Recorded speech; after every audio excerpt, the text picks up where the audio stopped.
4월 17일 월요일 오늘 말씀 전체 시간에 오신 여러분들 또 진심으로 환영합니다. 오늘 또 주신 말씀을 통해서 우리 하나님의 자녀로서 이 세상을 살아가는데 또 날마다 승리하는 삶을 살기 위해서 어떤 하늘의 지혜가 필요한지를 함께 살펴보도록 하겠습니다. 오늘 우리에게 허락하신 하나님의 말씀은 사무엘 하 4장 1절에서 12절 말씀입니다. 사무엘 하 4장 1절에서 12절 말씀 제가 대신하여 천천히 공독기에 올리겠습니다. 사울의 아들 이스보셋은 아브넬이 헤브론에서 죽었다 함을 듣고 손에 맥이 풀렸고 온 이스라엘이 놀라니라. 사울의 아들 이스보셋에게서 두 지휘관 두 사람이 있으니 한 사람의 이름은 바나요 한 사람의 이름은 레갑이라. 베냐민 족속 브에롯 사람 림몬의 아들들이더라. 브에롯도 베냐민 지파에 속하였으니 일찍이 브에롯 사람들이 깃다임으로 도망하여 오늘까지 거기에 우거함이더라. 사울의 아들 요나단에게 다리 저는 아들 하나가 있었으니 이름은 무비보셋이라. 전에 사울과 요나단이 죽은 소식이 이스라엘에서 올 때에 그의 나이가 5살이었는데 그 유모가 안고 도망할 때 급히 도망하다가 아이가 떨어져 절게 되었더라. 브에롯 사람 림몬의 아들 레갑과 바하나가 길을 떠나 볕이 쬐을 때쯤에 이스보셋의 집에 이르니 마침 그가 침상에서 낮잠을 자는지라. 레갑과 그의 형제 바하나가 밀을 가지러 온 채하고 집 가운데로 들어가서 그의 배를 찌르고 도망하였더라. 그들이 집에 들어가니 이스보셋이 침실에서 침상 위에 누워 있은지라. 그를 쳐 죽이고 목을 베어 그의 머리를 가지고 밤새도록 아라바 길로 가 헤브론에 이르러 다윗 왕에게 이스보셋의 머리를 들이며 아뢰되 왕의 생명을 해하려 하던 원수 사울의 아들 이스보셋의 머리가 여기 있나이다. 여호와께서 오늘 우리 주 되신 왕의 원수를 사울과 그의 자손에게 갚으셨나이다 하니 다윗이 브에롯 사람 림몬의 아들 레갑과 그의 형제 바하나에게 대답하여 그들에게 이르되 내 생명을 여러 환난 가운데서 건지신 여호와께서 살아계심을 두고 맹세하노니 전에 사람이 내게 알리기를 보라 사울이 죽었다 하며 그가 좋은 소식을 전하는 줄로 생각하였어도 내가 그를 잡아 시글락에서 죽여서 그것을 그 소식을 전한 갚음으로 삼았거든. 하물며 악인이 의인을 그의 집 침상 위에서 죽인 것이겠느냐. 그런즉 내가 악인의 피 흘린 죄를 너희에게 갚아서 너희를 이 땅에서 없이 하지 아니하겠느냐 하고 청년들에게 명령하매 곧 그들을 죽이고 수족을 베어 헤브론 못가에 매달고 이스보셋의 머리를 가져다가 헤블론에서 아브넬의 무덤에 매장하였더라. 아멘. 이는 살아계신 하나님의 말씀입니다. 지난주부터 우리가 이제 함께 나누기 시작한 사무엘하는 이제 사울 왕이 죽음을 당한 이후의 사건들에 대해서 기록하기 시작합니다. 그리고 이제 사무엘하의 19분인 1장에서 5장까지 보면 3명의 사람들이 죽임을 당하는 그런 사건이 기록되어 있는 것을 우리가 발견할 수 있습니다. 그리고 이제 그 중에 오늘 본문에서 이제 3번째 죽음의 사건에 대해서 이야기를 하고 있는 것이죠. 어떤 죽음들이 있었습니까? 첫 번째 죽음은 바로 사울 왕의 죽음의 소식을 다윗에게 전했던 바로 아말렉 소년의 이야기였습니다. 그리고 사울이 죽자 사울의 아들 이스보셋을 왕으로 세웠던 넬의 아들 아브넬이 사무엘하에 기록되어 있는 그 두 번째 죽음이었습니다. 이 내용은 어제 말씀에 해당하는 사무엘하 3장 22절 이하에 나옵니다. 바로 다윗의 군대 장관이었던 요압이 전에 기본 전투에서 아브넬이 자신의 동생 아사엘을 죽인 것을 기억하고 복수를 하게 된 것입니다. 그리고 오늘 본문에서 사울의 죽음 이후에 아브넬이 왕으로 세웠던 사울의 아들 이스보셋이 이제 죽게 되는 그 장면이 이곳에 기록이 되어 있습니다. 이제 사울 왕가의 마지막 사람이었던 사울의 아들 이스보셋이 죽게 된 것입니다. 물론 이스보셋의 죽음의 과정을 이렇게 설명을 해주고 있는데 그중에 오늘 본문 4절을 보시면 앞뒤의 내용과 좀 어울리지 않게 갑자기 요나단의 아들 무비보셋의 이야기가 나오면서 사울 왕가에는 아직 무비보셋이 남아있다는 것을 상기시켜주고 있기는 합니다.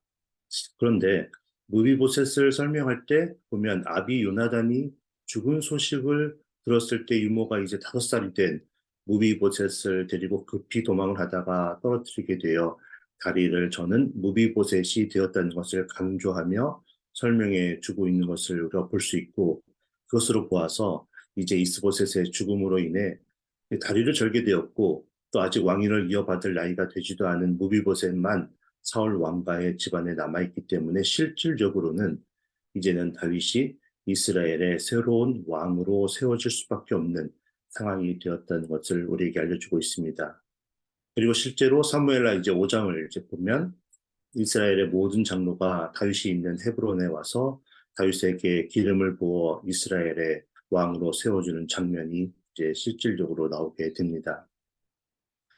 이렇게 이제 사무엘하는 1장에서 5장을 통해서 사울에 이어 다윗이 이스라엘의 왕으로 새롭게 세워지는 과정을 기록하고 있습니다. 그런데 제가 사무엘하 1장을 처음으로 나눌 때 지난주 월요일에 말씀드렸던 것과 같이 아직도 사울 왕가에서 사울의 뒤를 이을 왕을 찾고 있었던 이스라엘 백성에게 다윗이 정당하게 하나님의 선택을 받아서 이스라엘의 왕으로 세워지게 된 것을 설명해 주기 위해서 앞서 말씀드렸던 것 같이 세 명의 죽음과 그 과정을 통해서 하나님께서 어떻게 개입하시고 역사하셨는지 그리고 다윗은 그러한 사건 속에서 어떠한 태도를 보여주는지를 기록하고 있는 것입니다. 그래서 오늘은 이스보셋의 죽음을 통해서 하나님의 자녀들인 우리가 반드시 명심해야 할 것이 무엇인지를 좀 생각해 보고자 합니다.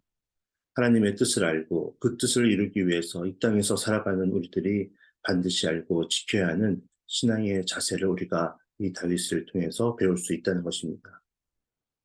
첫 번째는 우리는 완전하시고 변함이 없으신 하나님 한 분만을 의지하는 삶을 살아야 합니다. 오늘 보면 1절에 보니까 이스보셋이 아브넬이 죽었다라는 그 소식을 듣자 손에 맥이 풀렸다고 말해주고 있습니다.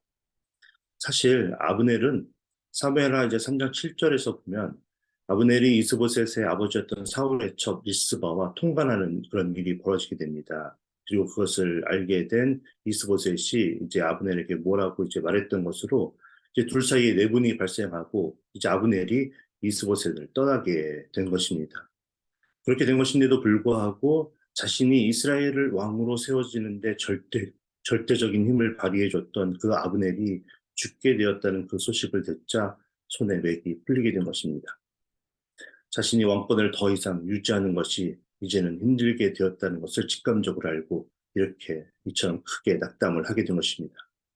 그만큼 여전히 이스보셋은 아브넬의 도움이 절대적으로 필요했었고 그래서 그를 의지하고 있었던 것입니다. 그렇습니다. 자멸하게 되는 그런 삶을 사는 자들은 사울과 같이 교만해서 하나님 대신에 자기 자신 스스로를 믿고 의지하는 사람들입니다. 그리고 이스보셋처럼 한결같이 자신의 편이 되어주시는 하나님이 계신데도 불구하고 그 하나님 대신에 자신의 유익을 따라 언제든지 마음을 바꾸어 적으로 돌아설 수 있는 다른 사람들을 그 사람들만을 의지하고 사는 사람들이 자멸하는 인생을 사는 사람들입니다. 앞서 말씀드린 것과 같이 사무엘하에서 죽음을 맞이한 그 세 사람 모두의 그 배경에는 그렇게 배반하고 배신하고 돌아선 사람들이 있었습니다. 용명으로 사울을 위해 싸웠던 그 아말렉 청년은 자신의 개인적인 유익과 앞으로의 출세를 위해서 고용해준 사울을 배반하고 그의 왕관과 팔찌를 들고 다윗을 찾아갔습니다. 애당초 이스보셋을 그냥 명분을 위해서 왕으로 세웠을 뿐 그냥 자기 마음대로 권력을 누려보려고 했던 그 아브넬이었기 때문에 그는 죽은 선왕의 첩을 거둘 수 있는 권리를 가지고 있었던 유일한 사람, 바로 이스보셋을 그냥 무시하고 자신이 사울의 첩을 취하려고 했습니다. 그리고 그것으로 그냥 트집을 잡는 이스보셋을 못마땅하게 생각하여서 보란 듯이 배반하고 다윗을 찾아갑니다. 그리고 오늘 본문에서 이스보셋을 죽인 이스보셋의 지휘관 두 명도 아브넬의 죽음의 소식에 이제 다윗이 이스라엘의 새로운 왕이 되어 모든 권력이 다윗에게 쏠리게 될 것을 판단하고 이스보셋을 배반하고 그를 죽이고 그의 머리를 들고 다윗을 찾아갑니다. 여러분, 세상에 속한 모든 것들은 변할 수밖에 없습니다. 영원 불변한 것이 존재하지 않습니다. 우리는 변하지 않는 아름다움을 지닌 그 보석에 더 많은 가치를 두고 그렇게 변함없이 서로 사랑하자고 그 보석을 사랑하는 사람에게 선물합니다. 그러나 그 보석도 사실은 사람의 욕심대로 그 원석에서 깎고 또 깎아서 그렇게 만들어진 이미 변화된 모습이고 우리의 눈으로는 당장 판단하기가 어려울 뿐이지 서서히 그 보석도 변하고 있다는 것입니다. 그리고 우리가 사는 동안에 그 보석은 어쩌면 자신의 모습을 변함없이 지킨다고 우리가 보여질 정도로 가만히 변함없이 있는 것다고 할더라도 문제는 우리 사람의 마음은 정말 이 세상에서 가장 변하기 쉬운 것 중에 하나라는 것을 우리가 잘 알고 있습니다. 근데 우리의 주 여호와 하나님은 어떠십니까? 성경의 많은 곳에서 그분의 변함없으신 한결같으신 그 신실함을 말해주고 있습니다. 그 중에 시편 102편의 시편 기자는 25절에서 27절을 통해 이렇게 하나님의 불변하심을 찬양하고 있습니다. 주께서 옛적에 땅에 기초를 놓으셨으며 하늘도 주의 손으로 지으신 바니이다. 하나님께서 이 땅에 있는 모든 만물을 하나님께서 창조하셨다는 것입니다.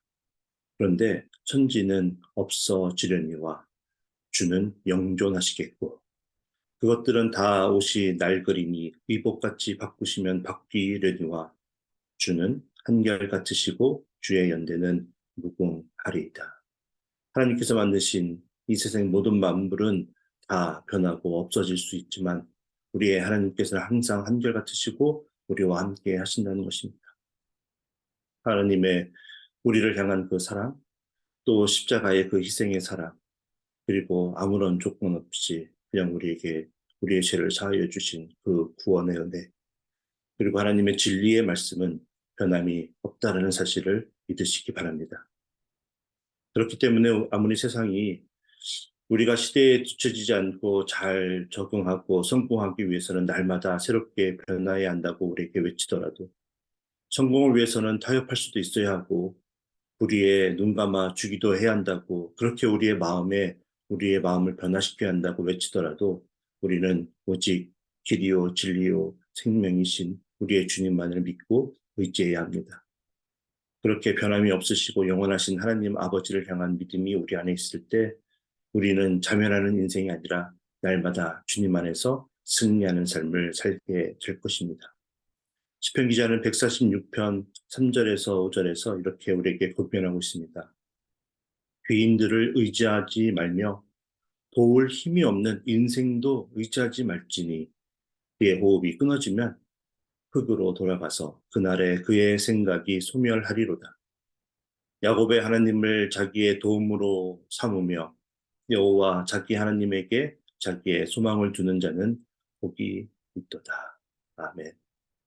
오늘 말씀을 듣는 저와 우리들 모두가 어차피 언젠가는 흙으로 돌아가게 될 우리와 다를 바 없는 사람들만 그렇게 의지하고 그렇게 자멸하는 인생을 사는 것이 아니라 우리를 도우시고 살리시는 하나님만을 의지하고 하나님에게 우리의 소망을 두고 살아가는 우리 모두가 되어지길 예수님의 이름으로 축복합니다. 그런가 하면 두 번째로 우리가 사무엘하에서 소개되고 있는 이 세 명의 죽음의 사건들을 통해서 깨달아야 하는 하늘의 지혜는 하나님의 자녀로서 이 땅에서 살아가는 우리들은 하나님의 섭리를 이해하고 어떠한 상황 속에서도 하나님께 모든 것을 맡겨드리는 삶을 살아야 한다는 것입니다. 여러분, 다윗은 하나님께서 자신을 이스라엘의 왕으로 세워줄 것을 믿고 있었습니다. 그렇기 때문에 그 뜻을 이루시기 위해 하나님께서 모든 일들을 하나님의 때에 그리고 하나님의 방법으로 반드시 처리해 나가실 거라는 그 믿음을 다윗은 가지고 있었습니다.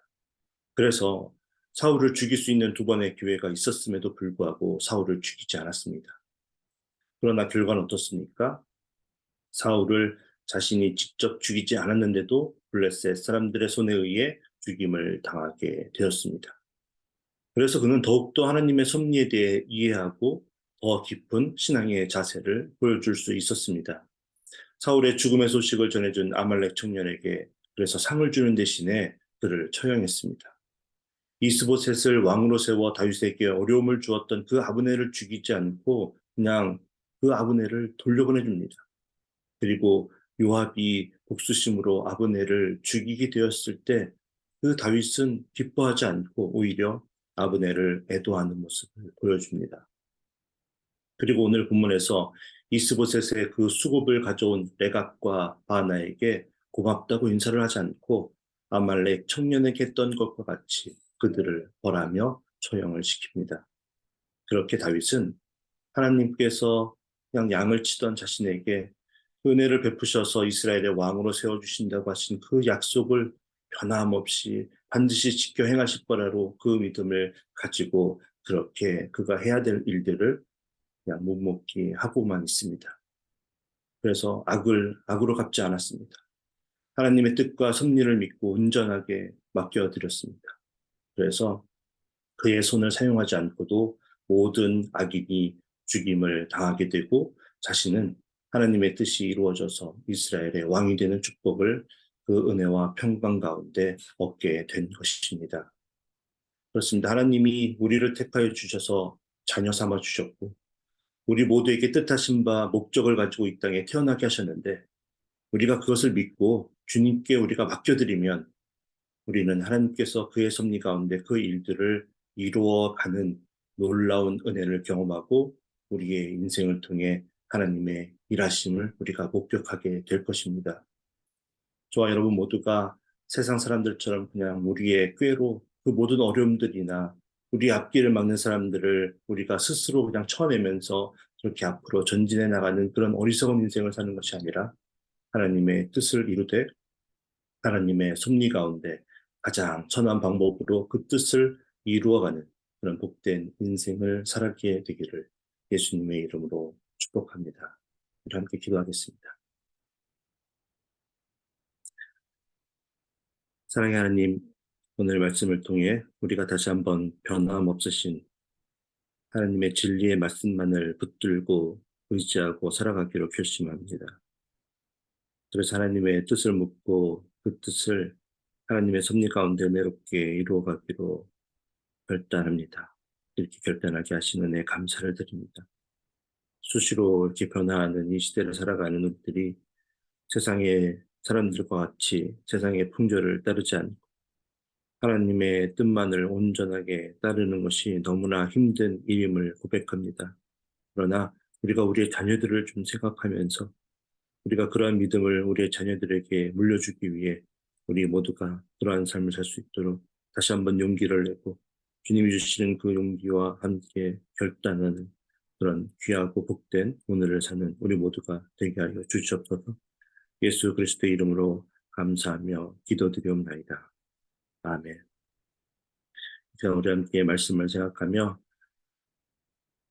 우리가 우리 인생을 살아갈 때 하나님의 섭리를 이해하고 하나님의 뜻을 온전하게 따르며 하나님께 모든 것을 맡겨드리고 살아가는데 우리가 필요한 결단이 무엇인지 어떤 것을 포기하고 버려야 하는지를 우리 기도하며 나아가기를 원합니다. 그리고 이제 이번 주 토요일 날 돌아오는 교회 창립 50주년 변화하는 세계와 미래적 리더십 세미나 이번 주 토요일 오후 2시 본당에서 세미안 교회 담임으로 계신 이현상 목사님, 또 세미안 교회 교육총괄로 계신 이정찬 목사님, 우리 전교인 모든 분들이 함께 모여 이 세미나를 통해서 하나님께서 우리에게 주시는 도전과 또 은혜를 함께 누리기를 주님 원합니다. 2023년 드림키즈 여름 사역 우리 VBS와 드림키즈 서머 캠프를 준비하고 있습니다. 많은 어린 아이들이 함께 참여할 수 있도록 또 많은 돕는 손길을 위해서 또 많은 분들이 이 사역을 통해 기도로 우리가 후원할 수 있도록 그 기도의 후원자들이 많이 늘어날 수 있도록 함께 동참하시고 기도해 주시기 바랍니다. 이번 달 짐바브웨 문현식 선교사님을 위해서 기도해 주시고요. 수술 이후에 지금 치유 회복 중에 있으신 분들, 수술을 앞두시고 계신 분들, 또 여러 가지로 육체적으로, 정신적으로 어려움에 있는 분들을 위해서 우리 환우분들을 위해서 함께 기도하며 오늘 세상으로 나아가도록 하겠습니다. 기도합니다.